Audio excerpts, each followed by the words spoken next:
Continuamos en Sin Filtro. Hemos lanzado un sondeo en Twitter, en @guatevisión_TV, para que usted opine. Y le hemos preguntado, o queremos saber, ¿qué opina usted? ¿Somos más pobres debido a...? Hay dos opciones, SF poco Estado y SF poco mercado. Y estas son la opinión de las personas. 85.7 que opinan que hay poco Estado y 14.3 que opina que lo que sucede es que hay poco mercado. Bueno, eso es lo que están opinando las personas, pero también tenemos las declaraciones de la ministra de Desarrollo Social, Norma Kishtan, que reaccionó ante esta presentación de los resultados de la ENCOVI. Esto fue lo que dijo.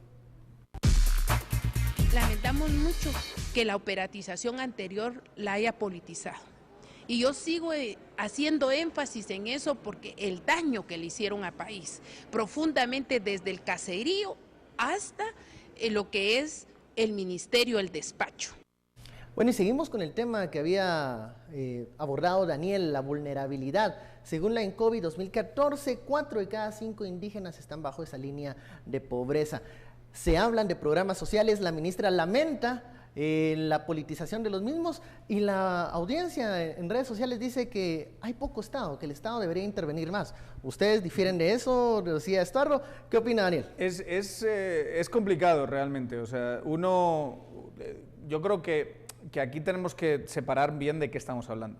Por ejemplo, en pobreza extrema, los mercados, cuando funcionan, pueden funcionar muy bien y hacer crecer el nivel de vida de una parte de la población. Pero si tienes una población geográficamente aislada, culturalmente aislada, un poquito, yo pensando en esto, la imagen que últimamente se me viene a la cabeza es la película de Iscanul, que hablando de vulnerabilidad, esa es la palabra clave para entender esa película. Esas mujeres de las que habla la película de Iscanul son completamente vulnerables ante un sistema que no les da excesivas oportunidades, ¿verdad? Ni económicas, ni sociales. Entonces, los programas sociales normalmente van dirigidos a esa gente que está aislada del sistema económico y pueden atacar esos problemas de extrema pobreza a través de programas que, cuando se hacen bien, son bastante eficientes. Pero solo la parte más extrema de esa pobreza. Cuando te vas a la pobreza no extrema, o que algunos llaman a la pobreza moderada, allí lo que te está diciendo es que el mercado no está funcionando, porque es gente que ya está incorporada de alguna manera al mercado laboral.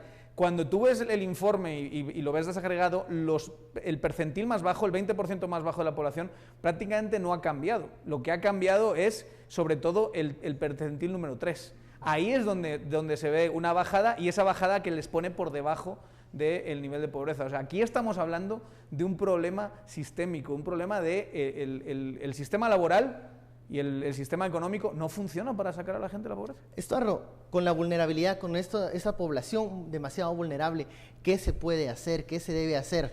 ¿Programas sociales? ¿Se deben satanizar todos los programas o las iniciativas sociales? Una vez sean, como dice la Constitución, en términos de la subsidiariedad, una vez sean temporales. Es que los programas sociales llegan y se quedan como ad eternum, entonces se vuelven clientelares al final, ¿verdad? Una vez... Pero lo interesante, yo tuve la oportunidad de trabajar en los primeros informes de desarrollo humano de Guatemala. Y lo que me sorprende es que había una tendencia, generamos una tendencia desde entonces a que tenés una correlación directa que, por ejemplo, a más rural y más indígena, entonces más pobreza. Esa es la correlación cuando uno ve y agarra los departamentos de Guatemala y ve que los parte en 3 grupos de 7, vas a ver que generalmente hay departamentos, los 7 últimos caen, entonces los mismos que están a hoy, ¿verdad? Los mismos que presenta la ENCOVI.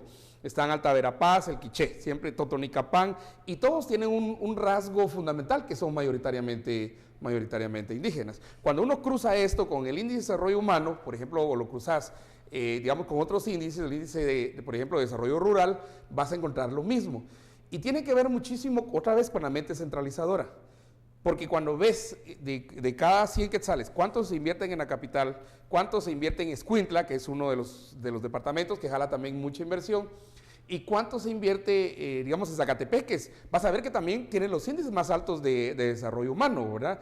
Medido en Guatemala y comparando departamentos. Entonces, sí es necesario, pero cuando se quiere invertir en esos departamentos también hay problemas. ¿verdad? Entonces es un jala y estira muy interesante y a veces complicado de solucionar porque, digamos, la inversión requiere infraestructura.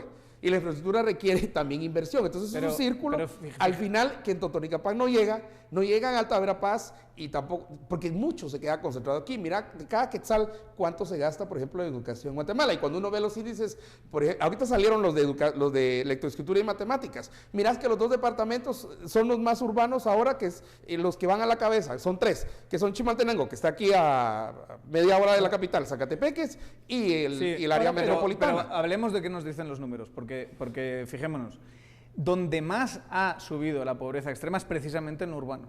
O sea, la pobreza es lo urbano. La pobreza extrema no tiende a ser muy prevalente en lo urbano. Pero donde más ha subido la pobreza general, es decir, la pobreza extrema y no extrema unidas, ha sido precisamente en centros urbanos. Entonces, lo que te está hablando es, una vez más, de familias que están viviendo más o menos, salen adelante y que hay una subida de determinados alimentos y determinados commodities que les pone por debajo de esa línea que es, digamos, necesaria para tener una vida más o menos normal, ¿verdad? Pero lo que tenés que ver es la migración. Una de las cuestiones que no sabía aquí es la migración, ¿verdad? Esa migración es muy importante, esa migración del área rural a todos los centros urbanos. No me refiero solo a la capital, me refiero, digamos, cuánta gente está llegando a Chimaltenango, a Cobán, a Quetzaltenango. ¿Qué son centros urbanos? Esos centros urbanos yo creo que son los importantes. Es que es todos los centros urbanos, no solo la capital lo que estamos, hablando. Que el centro urbano que más recibe remesas, porque aquí hay otro factor que hay que tomar en cuenta, que son las remesas de Estados Unidos, es Shela. Shela recibe 16, 17%. Pero según la ENCODI hay una incidencia mayor ahí de pobreza. Quetzaltenango, me refiero en la ciudad de Quetzaltenango.